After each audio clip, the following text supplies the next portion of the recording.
May daing ba? Okay. Wala. Bangus. Actually, pa kami nagdi-dinner ni Maxi kasi galing kami sa...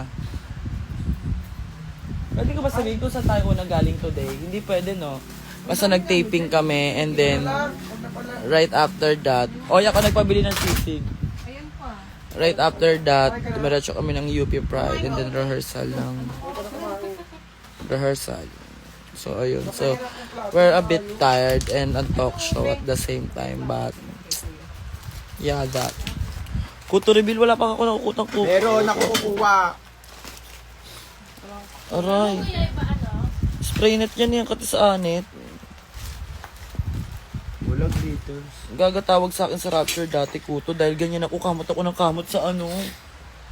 Sa ulo ko, ganyan yung itsura ko, kumamot talaga, dugyot na girl.